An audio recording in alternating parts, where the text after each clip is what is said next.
പേര് Darshana T K. Kattappana government higher secondary സ്കൂളിലെ 4ാം ക്ലാസ് വിദ്യാർത്ഥിനിയാണ് ഞാൻ. എൻ്റെ പ്രധാനപ്പെട്ട ഹോബി ബുക്ക് റീഡിംഗ് ആണ്. സുഭാഷ് ചന്ദ്രൻ എഴുതിയ തെരഞ്ഞെടുത്ത കുട്ടിക്കഥകൾ എന്ന പുസ്തകം എനിക്ക് വളരെയേറെ ഇഷ്ടമാണ്. ഇതിൽ 16 കഥകളുണ്ട്. ഇതെനിക്ക് ഇഷ്ടപ്പെടാൻ കാരണം ഇതെല്ലാം ഗുണപാഠ കഥകളാണ്. ഇതിൽ എനിക്ക് ഇഷ്ടപ്പെട്ട ഭാഗം തവള രാജകുമാരി എന്ന കഥയാണ്. ഇത് ഞാൻ കുറച്ച് വായിക്കാം. ഇംഗ്ലണ്ടിലെ മഹാരാജാവിന് 3 പുത്രന്മാരുണ്ട്. 3 പേരും മിടുമിടുക്കന്മാരാണ്. മഹാരാജാവിൻ്റെ സൽപ്പേര് കാത്തു സൂക്ഷിക്കുന്ന ബഹുസമർത്ഥന്മാർ. മഹാരാജാവിന് നന്നേ പ്രായമായി. ഭരിക്കാൻ പോയിട്ട് തനിയെ നടക്കാൻ പോലും വയ്യെന്നായി. മക്കൾ 3 പേരുടെയും വിവാഹം കഴിഞ്ഞിട്ട് വേണം തനിക്ക് മരിക്കാൻ എന്നായിരുന്നു അദ്ദേഹത്തിൻ്റെ ആഗ്രഹം.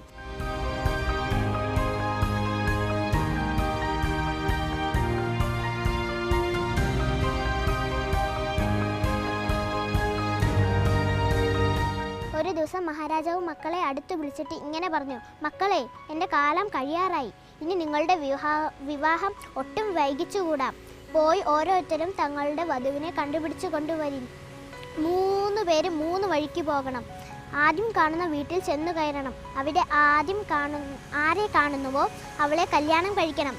വൈകാതെ അച്ഛൻ്റെ ആഗ്രഹം പാലിക്കാനായി 3 മക്കളും പുറപ്പെട്ടു. മൂത്ത മകനായ മുറേ പടിഞ്ഞാറേ ദിക്കിലേക്കാണ് പോയത്. അവിടെ അവൻ ആദ്യം കണ്ട വീട്ടിൽ കയറി. വാതിലിൽ മുട്ടി. മെലിഞ്ഞു വെളുത്ത സുന്ദരിയായ ഒരു യുവതി കതക് തുറന്നു. അവളെയും കൊണ്ട് മുറേ കൊട്ടാരത്തിലേക്ക് മടങ്ങി. രണ്ടാമത്തെ മകനായ റിയോ വടക്കേ ദിക്കിലേക്കാണ് പോയത്. അവിടെ അവൻ ആദ്യം കണ്ട വീട്ടിൽ കയറി. കതകിൽ മുട്ടി. ചുവന്നു തുടുത്ത സുന്ദരിയായ ഒരു യുവതി വാതിൽ തുറന്നു. അവളെയും കൊണ്ട് റിയോ കൊട്ടാരത്തിലേക്ക് മടങ്ങി. മൂന്നാമനായ മിയോ തെക്കേ ദിക്കിലേക്കാണ് വധുവിനെ തേടിപ്പോയത്. അവിടെ അവൻ ആദ്യം കണ്ടത് ഒരു കൊച്ചു മൺകുടിലാണ്. കതകിൽ മുട്ടിയപ്പോൾ വാതിൽ തുറന്ന് പുറത്തു വന്നതോ ഒരു പച്ച തവള. മിയോ അതിനെ കുരിഞ്ഞെടുത്തു. എന്നിട്ട് ചോദിച്ചു: ഞാൻ നിന്നെ വിവാഹം കഴിച്ചോട്ടെ? ക്രാം ക്രാം തവള കരഞ്ഞു. അത് കേട്ടപ്പോൾ സമ്മതമാണെന്ന് കരുതി മിയോ അതിനെയും കൊണ്ട് തിരികെ കൊട്ടാരത്തിലേക്ക് മടങ്ങി. 3 രാജകുമാരന്മാരും അച്ഛനെ അനുസരിച്ചു എന്നതാണ് ഉള്ളടക്കം.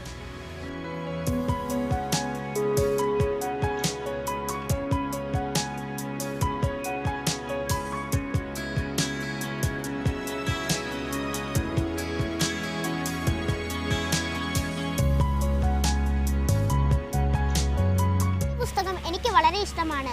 അതുകൊണ്ട് എല്ലാ കൂട്ടുകാരും ഈ പുസ്തകം തീർച്ചയായും വായിച്ചു നോക്കണമെന്നാണ് എൻ്റെ അഭിപ്രായം.